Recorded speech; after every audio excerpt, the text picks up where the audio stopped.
ما قدمت لغد واتقوا اللہ ان اللہ خبیر بما تعملون، کہ ایمان والو اللہ کا خوف دل میں بیدار کرو، اللہ کا خوف دل میں لے آؤ، اللہ کا تقوی دل میں لے آؤ، اللہ کے حکموں کے مطابق چلو۔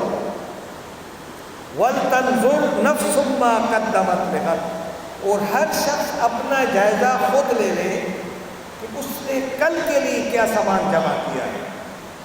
وَاتَّقُوا اللَّهَ، اور جب اپنا یہ جائزہ تم لیا کرو رات کو سونے سے پہلے کہ پورا دن میں نے کہاں گزارا، کیا اچھے اعمال کیے، کیا برے اعمال ہوئے،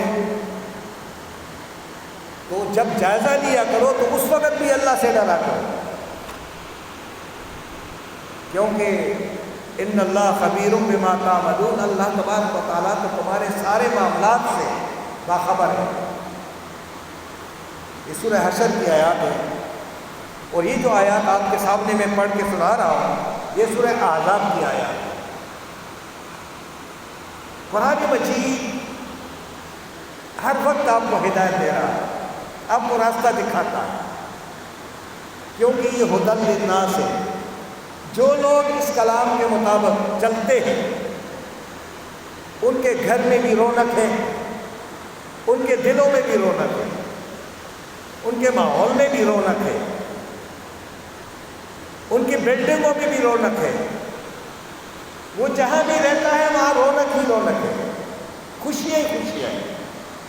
لیکن بڑی بلڈنگیں آ جائیں، بڑی دولت آ جائے، بڑا وسیع اور عریض گھر میسر ہو جائے، لیکن اس گھر کے اندر فراڈ ہے، جھوٹ ہے، زبان پر گرفت نہیں ہے، تو اس گھر کے اندر رونق نہیں ہے، اس گھر کے اندر بہت بڑی پریشانی اور بڑا فساد ہے۔ اس لیے جو نکاح نامہ ہم بناتے ہیں ظاہری بات ہے اس کے اوپر یہ آیات تو نہیں درج ہوتی ہے، لیکن اگر نکاح نامے کے اوپر یہ آیات درج ہو جائے، حکومت پاکستان چاہے وہ تو سب کچھ کر سکتی، وہ تو غلط کام کرتے کرتے تھک گئی ہے، تو ایک اچھا کام یہ کر کے دکھائے، ان کے اوپر کیا جائے گا کہ جو نکاح نامہ آپ کے پاس ہے وہ تو صندوق میں، بکس میں، اس کی بے حرمتی تو ہوتی نہیں ہے، لیکن یہ دستاویز اگر اس کے اوپر یہ آیات درج ہو جائے اور اس کے اندر یہ نیچے ترجمہ لکھا جائے اور پھر ایک دوسرے کو شوہر اور خاوند اور بیوی دکھائے کہ ہمارا ایگریمنٹ یہ ہوا ہے، بلکہ کچن میں لٹکا دیں، ڈرائنگ روم میں لٹکا دیں، یہ کوئی بری بات تو نہیں، لیکن اگر وہ نہیں ہے تو کم از کم ان آیات کو تو ہم اپنے بیٹھک میں، اپنے ڈرائنگ روم میں، اپنے کچن میں اس کو لٹکا کے، تاکہ ہر وقت ہماری نظر اس کے اوپر پڑتی رہے کہ کیا ہم اپنی بیوی کے ساتھ، اپنے بچوں کے ساتھ جھوٹ تو نہیں بول رہے، اپنے بچوں کے ساتھ سیدھی بات کر رہے ہیں یا ٹیڑھی بات کر رہے ہیں۔ جب یہ آیات سامنے ہوگی تو شرم آتی ہوگی ہمیں، جب جھوٹ بولیں گے، بیوی کے ساتھ بات چیت ہوگی، جھگڑا ہوگا تو ہمیں یاد آ جائے گا، اوہ ہم نے تو ایگریمنٹ میں ہی کیا، اب تو میں جھوٹ بول رہا ہوں، غلط کام کر رہا ہوں، بیوی غلط کر رہی ہے تو ان کو یاد دلا دوں۔ اس گھر کے اندر ایک بہترین ماحول کریٹ ہوگا، خوبصورتی آئے گی، پر رونق ماحول ہوگا۔ اس لیے میرے بھائیوں، جو نکاح کے موقع پر پڑھی جانے والی آیات ہے وہ تو ہر مومن کو یاد ہونی چاہیے، یہ باتیں تو سب کو یاد ہونی چاہیے، لیکن اس وقت ہمیں یاد نہیں کراتے ہیں، اس وقت یہ بات یاد نہیں رہتی ہے، بلکہ نکاح کے موقع پر پڑھی جانے والی آیات صرف ہم سنتے ہیں ایک کان سے اور دوسرے کان سے نکال لیتے ہیں، ہمیں پتہ بھی نہیں چلتا امام صاحب نے کون سی آیات پڑھی، ہمیں یہ معلوم ہی نہیں ہوتا ہے کہ جو ایگریمنٹ ہوا ہے اس ایگریمنٹ کے اندر آیات کا کیا مظہر ہے، کیا زبردست پیغام ہے، وہ ہمیں نہیں معلوم ہوتا۔ گو کہ ہم مسجد میں آ کر کے نکاح باندھتے ہیں، لیکن مسجد کے اندر بھی امام صاحب جو نکاح رجسٹرار ہے وہ اگر یہ پڑھ کر سنا دے تو دونوں کے اندر کم از کم ایک یا دہانی، ایک تذکیر آ جائے کہ کل کہیں ایسا تو نہیں کہ ہم یہ نہ کر جائیں۔ اس لیے جو نوجوان ہیں، جو بچے ہیں ہمارے، ان کو بھی ان کے سبق میں شامل کرنا چاہیے۔ فرسٹ ایئر کے اندر بھی شامل ہے، لیکن وہاں پہ جو تشریح ہے، جو بتایا گیا ہے سارا کچھ، وہ بچوں کی سمجھ میں نہیں آتا جب تک اس پر ڈسکشن نہ ہو، ایک دوسرے سے بات چیت نہ ہو۔ اب فرض کہ میں آپ سے بات کروں گا اور آپ مجھے سمجھا دیں گے، میں آپ کو سمجھاؤں گا، تو اس میں برکت ہے، اور اس برکت کی مثال کتنی زیادہ بڑی ہے کہ مکھیوں میں برکت ہے، وہ آپس میں مشورہ کرتی ہیں، ایک دوسرے کا احترام کرتی ہیں، اپنے بڑے کی بات مانتی ہیں، ایک دوسرے پر ظلم جبر نہیں کرتی ہیں، ان کے اندر جھوٹ نہیں ہے۔ تو اللہ تبارک و تعالیٰ نے ان کے فضلے میں ان سے خارج ہونے والی اس کے اندر میرے لیے اور آپ کے لیے کیا میٹھا پن اور کیا شفا، کیا دوائی رکھی ہے، کیونکہ ان کی برکت اور ان کے آپس میں تعلق کے نتیجے میں اللہ تبارک و تعالیٰ نے ان کی شہد میں اتنا زبردست فائدہ رکھا ہے۔ تو کیا خیال ہے بحیثیت ایک انسان کے، اگر ہمارے معاملات بھی اچھے ہو جائیں تو ہمارے کاموں میں برکت اللہ کتنا ڈالے، کتنی زبردست اچھی فضا قائم ہوگی۔ لیکن چونکہ ہم قرآن مجید کو اس پیرائے میں نہیں لیتے ہیں، ہم دیکھتے ہیں کہ قرآن مجید ہم سے کیا مطالبہ کرتا ہے، ہم بجائے اس مطالبے کو سمجھنے کے ہم اس کو ختم کرنے کی کوشش کر رہے ہوتے ہیں۔ ہمارا ایک ایسا گروپ ہونا چاہیے، 4-5 آدمیوں کا گروپ ہونا چاہیے، دوست بننے چاہیے، تاکہ وہ دوست ایک دوسرے کو قرآن کی کوئی ایک آیت 2 آیت سنا سکے اور سمجھا سکے۔ یہ جو مسجد میں ہم آتے ہیں 1 ہفتے کے بعد جمع ہوتے ہیں، اس لیے کہ ہمارا ایک دوسرے کے ساتھ تعارف ہو جائے، ہماری اجنبیت ختم ہو جائے، ہم ایک دوسرے کے حالات سے آگاہ ہو جائیں۔ تو مسجد میں آ کر کے مقصد یہی ہے۔ باہر ممالک میں جس طرح ایران ہے، وہاں پہ تو باقاعدہ جو صوبے کا یا علاقے کا سربراہ ہے وہ نماز پڑھاتا ہے، سب اپنے اپنے گھروں سے کھانا لاتے ہیں، ایک ساتھ مل کر کے کھاتے ہیں، اور جتنے بھی عدالتی فیصلے ہوتے ہیں وہی کراتے ہیں۔ جو مسجد میں فیصلہ ہوگا وہ کتنا اچھا فیصلہ ہوگا۔ ہمارے عدالتی فیصلے سارے کہاں ہوتے ہیں؟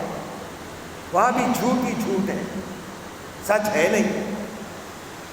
اس لیے ہماری عدالت میں بھی برکت نہیں ہے، ہماری حکومت میں بھی برکت نہیں ہے، ہمارے معاملات میں بھی برکت نہیں ہے، ہماری فکر سوچ میں برکت نہیں آ رہی ہے، کیونکہ ہم اپنی سوچ فکر کو ایک دوسرے کے ساتھ ملانے کی کوشش نہیں کرتے۔ ہماری کوشش یہی ہوتی ہے کہ ایک دوسرے کو فتوے کی نظر سے دیکھیں کہ میری نظر میں میرا یہ بھائی مسلمان ہے یا نہیں، میرا یہ بھائی جو نماز کے لیے آیا ہے اس کی نماز پوری ہوتی ہے یا نہیں ہوتی، قبول ہوتی ہے یا نہیں ہوتی، مجھے اس کی فکر رہے۔ مجھے اس کی فکر نہیں ہے کہ میرا بھائی جیسا بھی ہے وہ آگے میرے پاس آیا ہوا ہے، میں اس کا استقبال کروں، میں ان کا احترام کروں۔ ہم باتیں بناتے ہیں، فلاں کے اندر کیڑے تلاش کرتے ہیں کہ اس کے اندر کیا خامی ہے، اس کے اندر یہ خامی، اس کے اندر یہ خامی، اس کے اندر یہ خامی. اگر خامی ہے تو دور کرو. دور نہیں کریں گے، وہ دل میں رکھیں گے. وہ دل میں نہیں رکھنی چاہیے. ایک دوسرے کے لیے دل کو صاف رکھنا چاہیے. فتووں کی دکانوں سے نکل آئے. کفر کے فتوے اور مسلک کے فتوے نہ لگایا. اور یہ فتووں سے آپ تب بچ سکیں گے جب آپ قرآن کو دل میں بسا لیں. ہم ایک دوسرے سے ڈسکشن کیوں نہیں کرتے؟ ہم قرآن کے طالب علم نہیں بننا چاہتے. اور یہ میں بار بار کہتا ہوں. آپ کہیں یار ہم تنگ آ گئے ان سے، یہ تو قرآن کی بات ہی کر رہا ہے، کوئی بات کرو نہیں کرو. تو میں قرآن سے باہر اور بات کیوں کروں؟ باہر کی باتیں تو میرے سامنے سمجھ میں نہیں آ رہی ہے. اصل تو قرآن ہے جو رب نے میرے لیے اور آپ کے لیے بھیجا ہے. اور وہ جس انداز میں بات کرتا ہے کہ یا عبادی الذین اسرفوا علی انفسہم، کیا انداز بیان ہے کہ میرے بندو، اے میرے غلاموں، اے میرے ماننے والوں، اور تم میں سے جس نے بھی اپنی جان پر ظلم کیا ہے، لا تقنطوا من رحمت اللہ، کہیں میری رحمت سے مایوس نہ ہو جانا. ان اللہ یغفر الذنوب جميعا، وہ تو تمہارے سارے گناہوں کو معاف کرنے والا ہے. وہ رب پکارتا ہے. کتنے ہم گناہ گار ہیں، کتنے گناہ کرتے ہیں. رب کا دروازہ بند نہیں ہوتا ہے. وہ کہتا ہے آ جاؤ، ایک آنسو گرا دو، اپنے گناہ پہ ندامت کا اظہار کرو. وہ تو یہ کہتا ہے.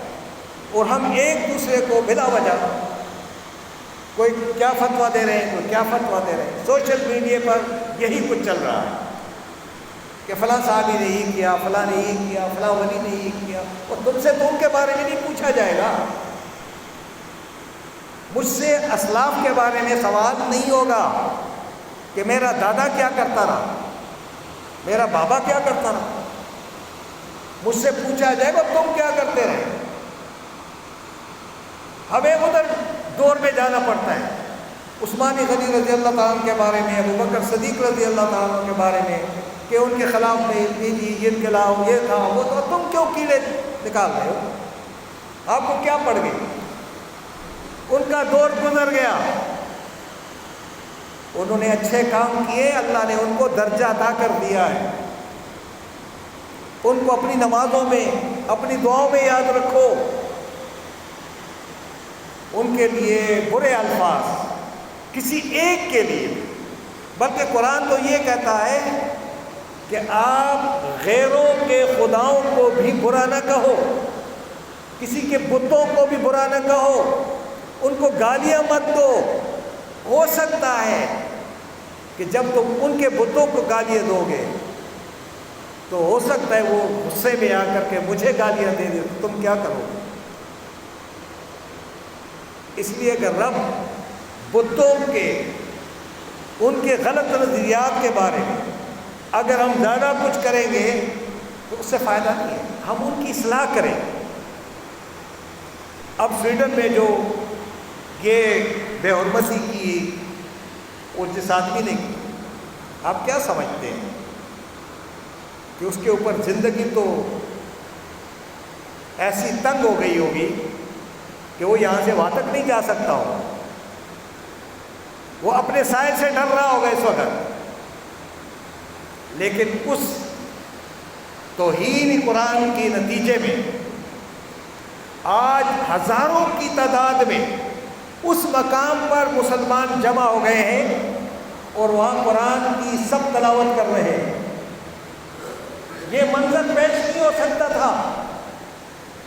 یہ اللہ دکھانا چاہتا ہے دنیا کو کہ تم نے صرف قرآن کو کی توہین کرنے کی کوشش کی اور اس حرمت کے نتیجے میں اللہ تبارک و تعالیٰ نے کتنے مسلمانوں کو اس مقام پر لا کر جمع کر دیا ہے جو کہیں زندگی میں جمع نہیں ہو سکتے تھے، اور سوشل میڈیا کے ذریعے پوری دنیا میں یہ پیغام پہنچ رہا ہے، اور اس توہین کرنے والے کے اوپر کیا گزر رہی ہوگی کہ میں نے کیا کیا، وہ تو ہر مسلمان سے ڈر رہا ہوگا، ہر آدمی سے ڈر رہا ہوگا کہ کوئی مجھے پکڑ لے گا، مار دے گا، قتل کر دے گا، اس کی زندگی جیرون ہو گئی ہے۔ اگر وہ بدبخت قرآن مجید کا مطالعہ کرنے میں، قرآن کے ساتھ تعلق جوڑنے میں آ جاتا تو اس کی کیا جاتی، آج اس نے اپنی زندگی خود داؤ پہ لگائی ہے۔ اس لیے ہمارے لیے دونوں راستے ہیں، وہ کون سا راستہ ہے جو ہم استعمال کرنا چاہیں؟ زبان دونوں طرف چلتی ہے، برائی کی طرف بھی چلتی ہے، اچھائی کی طرف بھی چلتی ہے۔ زبان کے استعمال میں اگر احتیاط ہو جائے تو بہت بڑے بڑے کام ہو جاتے ہیں،